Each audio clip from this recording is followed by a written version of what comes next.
And Trypillia is a culture of almost 6,000 years old, and it's not a mistake. It's indeed 6,000 years old culture. So, Olesya, if anybody who is listening to us would like to do business in Ukraine, is there any message that he would take from Trypillia culture that is still important nowadays? Something that maybe Ukrainians still follow, any cultural particularities? Yes, it is very okay. First of all, good day to everybody. I want to greet all our Ukrainians who listen us all over the world, and all people of other nations of South Africa, and perhaps people from Canada and Australia follow us. So I'm happy to greet you wherever you are in the world. Secondly, the question is very interesting, but if I may, can I answer it at the end?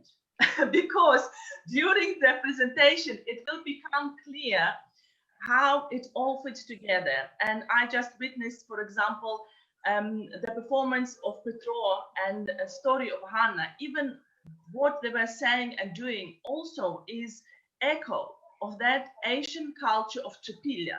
So first, perhaps if you allow me, I will tell about it, and then we will have a conversation and questions. And also some things will become obvious. So what I'm going to do now, I'm going to share the screen. Sure, Olesya. Would love to hear. Oh, come on. Okay. I just want confirmation from you that you can see my screen. Yes, we can see it well. Okay, wonderful. All right, so today we will travel far away into ages what we thought were dark, but somehow it turns out now, and we are getting more and more information, they were not that dark, they were prosperous and happy people lived there in big cities and have beautiful cultures. They created beautiful things that survived all the difficult times of history, and we enjoy them now. So from one side, Ukraine is a very young country, and next year we will be celebrating 30th anniversary of our independence. But from the other side, we have deep, deep roots that we have forgotten. And part of the reason why we are doing that presentation, to make us Ukrainians aware where we are coming from, what is our history, what is our heritage, and also so the rest of the world will know it too. So today we will travel to the times when people lived in a harmony with universe and nature, times when sun was their father and earth was their mother, when animals were helpers and grains people grew was the connection to cosmic energy, times when people's strength was in their knowledge of universe and balance. Okay, so how it all was discovered? It was all discovered by accident, as often the most important things happen. So there was a farmer whose name was Vikenty Khvoika. In 1893, he was doing some farming on his piece of land, and he came across a very interesting and beautiful pottery. These were pieces that were decorated, it has the most beautiful decorations on it, and he started to explore it further. This is the photo from archaeological archives. This is his excavation site where he discovered something. At that time, he didn't know what it was. He knew that it was the site where a long time ago people were living, where there were bases of the houses left, where some pottery and other goods left. So they carried on discovering and learning about it. And later on, he became a full-time archaeologist and quite well known in Ukraine and obviously in other countries. What also happened in the same time, more or less 1884, in Romania, another archaeologist, Theodor Budara, also excavated pieces of the culture, and it happened next to the town called Cucuteni. So that culture was called Cucuteni, and in Ukraine it's called Trypillia because it was discovered next to the village that's called Trypillia. In many scientific work, it is called together, Cucuteni Trypillian culture. Obviously now we have different countries, Ukraine, Moldova, Romania, but there was no borders then. And if you can see on the map over here, so the big part of Eastern Europe was taken by that culture, Cucuteni Trypillian culture. And it was growing, moving from the north all the way down to Bulgaria. Later on, military topographer Shishkin discovered many similar sites that had people living in the same period of time with the same artifacts of the beautiful pottery.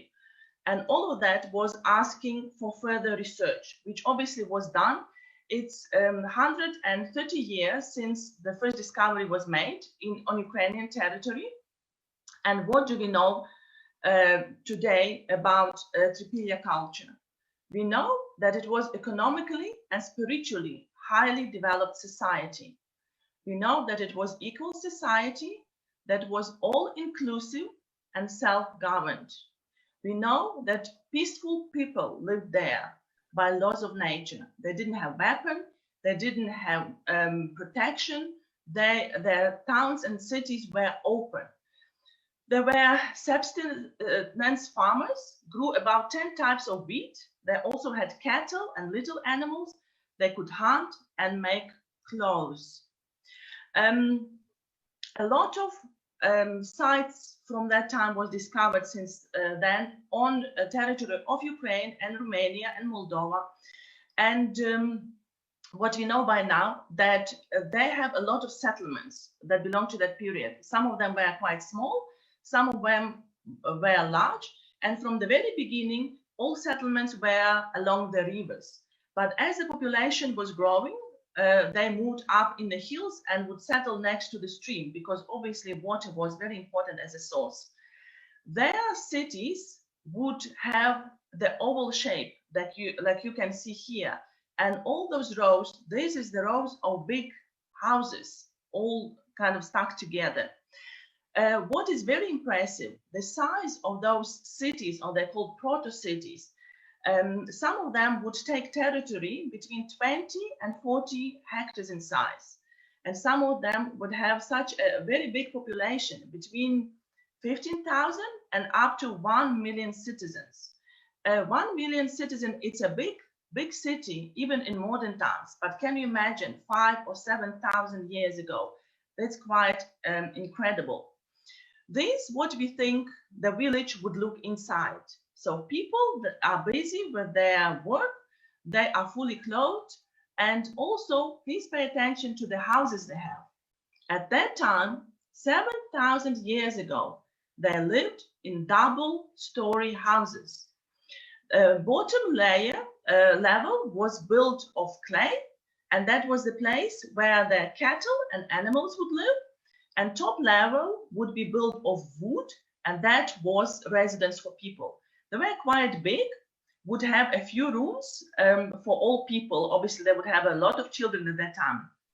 The roofs would be made of straw or dry grass, which is also, all of it is very natural material. Okay, very amazing thing that archaeologists discovered. And it's something that for us, modern people who live in a very materialistic world, is very difficult to imagine. And that is that people who lived in Trypillia culture, they would burn their houses regularly, every 50 or 70 years. And then they would build the same house in the same shape, the same size, also facing the east, in the same spot. They would build a new house. And some sites have signs that up to 10 or 15 houses were built in the same place. They had very philosophical and spiritual reason for doing that. Quite a few reasons, actually.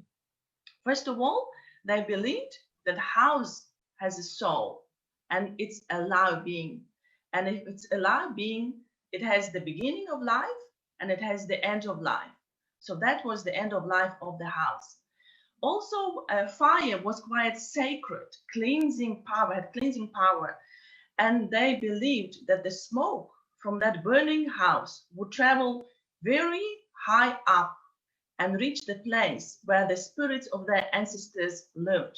And this is how the spirit of the house would unite with the spirit of their ancestors. That's quite incredible story, and how they were not attached to material possessions, but what they had, they carried in their heart. What the most important things they carried in their heart, and that was the tradition, their tree life, their ancestry, and their cycle of living was quite different. Also, their belief system was very different. To start with, that they had cult of a woman. Their mother goddess, Earth, was giving life, and also women were given life. So they were equally important and were considered sacred. A lot of rituals were designed to celebrate women. And how we know about that? Because, oh, sorry.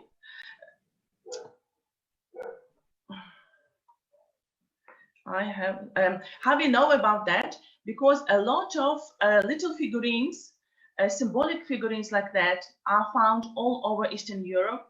And scientists think they were used in very different rituals. Rituals for good harvest, for protection, for communication with spirits and nature, for crossing over to another side. Obviously, they believed that there are three levels of life, which is underworld, real world, and spiritual world. Okay, all figurines had different lines on them, which were symbols. Each of them had a big meaning, and obviously we don't know all the meanings that they put into that. But the spiral things, for example, that was the life, the sun, the turning sun. Some of them developed later into being letters of the alphabet. For example, here you can see it's distinct F. Okay, let me go further. Those are pictures that scientists think what their life looked like. So here we have a picture of two women. First of all, we can see how beautifully dressed they are, and ornaments on their clothing, and again a lot of spirals. It's a lot was very important symbol for them. This is a priestess performing a ritual using again figurine and some pottery, beautiful pottery that they made that time. And this picture shows two women actually making and painting pottery and different pots and some other items that till now we don't know what is the usage of that. What we see here, it's actually a footprint of a huge temple. That's what is left of it. Archaeologists discovered it also from that period. The size is quite impressive. It's about 1,200 square meters. It was divided in seven rooms. Each room had an altar for all kinds of ceremonies. They know that the floor was painted red, but obviously we cannot say what exactly rituals were performed there. And now we get to the pottery. That is a distinct feature of that Trypillian culture.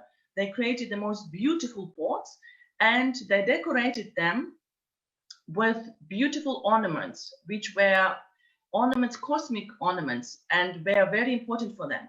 For example, here on the left, we can see something that looks like snake, one snake, another snake. So snakes were also sacred animals. Or perhaps some people can see yin and yang in it. Harmony was very important, harmony between heaven and earth, and harmony in family between man and woman. That what was needed to create a prosperous life for all people. Here we can see example of other pottery decorations. Over here on the top, we can see animal, which is believed to be a wolf that was domesticated. And wolf was their big helper and friend because was assisting in looking after crops and all the animals that they had. Obviously, the sun and all the lines, the spirals, a lot of spirals in that period. Here on the right, we can see the moon again, the wolf, sun, and spirals. And this sport is divided into 3 sections. Again, underworld, real world, where we live in, and the spirit world. The moon and sun was extremely important. They followed the calendars. They had obviously moon calendar, because for them as a grain growers, it was very important to know when exactly it is time to put seeds in the soil, when it is important for them to harvest, to do everything in time. And for that reason, calendar was very, very important. And also how long it will need to last till the next sun will come, the next big and warm sun will come. Here we can see examples of the solar system. Unfortunately, we have different, we modern people, we have different associations connected with Germany, but in reality, it's very ancient sign of solar, of turning sun. So at that time, they already knew that there are 4 sides of the Earth, and the sun is turning all the time. And obviously in the circle, that's also circle of life. So we have a lot of symbolism in all pottery that is found. This pot is very interesting. It's quite old pot. It was put together, and what we can see also different lines. And over here in the middle, there is a picture of ritual dance, and it's ritual dance for good harvest. You know, harvest times were very important, and I think that that desire to dance, to sing, to celebrate life, to celebrate good harvest is still inside us, and is part of our culture. And all those songs and dances we will see and hear today are still echoes of old times when people did it to celebrate life and to celebrate God and harvest and unity and family. What is also very interesting, that at that time they already had a wheel, so they could use carriages. They used some animals for pulling heavy loads. They also had kilns for making pottery. So it's basically a big furnace where you need to make it hard, and you need to achieve high temperature in that furnace. And later on, the same method was used for creating metals. So if you crush some stones and you burn them in the fire, you will receive some copper and gold. So they actually, in the later period, learned how to make metals. This item on the left is quite unusual, intriguing, and interesting. It does look to us like binoculars, but the truth is nobody knows what it is, because obviously it doesn't have glass inside. Glass was not invented then, and also it doesn't have here bottom. So it's like, you know, just 2 empty, I don't know, binoculars without the bottom completely. So there are different theories what it could be used for. One of them is to put some dry herbs and flowers in it, which could be because, you know, herbs was very important, especially perhaps for rituals. Another thing is that they are saying, the scientists are saying, or putting such theory, that perhaps it was for ritual to give some kind of ritualistic liquid to earth. So perhaps man and woman had to hold it together and pour that liquid from the top, and it would obviously flow down on the earth, and maybe that was their blessing to the earth. But this picture on the right basically very beautifully describes the belief system of Trypillian people, how it's all interconnected. For them, obviously, Mother Earth was the central figure, sun was very important, circle of life, all the spirals, all the family trees that are standing together, and animals that live with them on the planet, yeah, and also at the bottom, family tree, a tree of life was very important, was sacred, was celebrated a lot. and how all of that is connected and turning together and living together.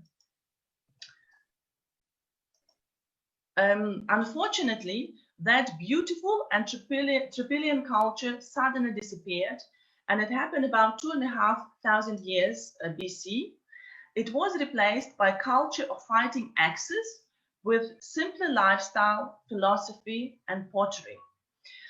There are some obviously different opinions why they disappeared and so suddenly, but perhaps they didn't disappear. They were transformed into something else. And what is very interesting today, 60% of Ukrainians have DNA from people from Trypillia. And also their symbols that they used, for example, on that, remember, figurine of women, for example, here is the diamond. It's transformed and we use it in our embroidery, which also means fertility, stability. And here is example of our pisanka.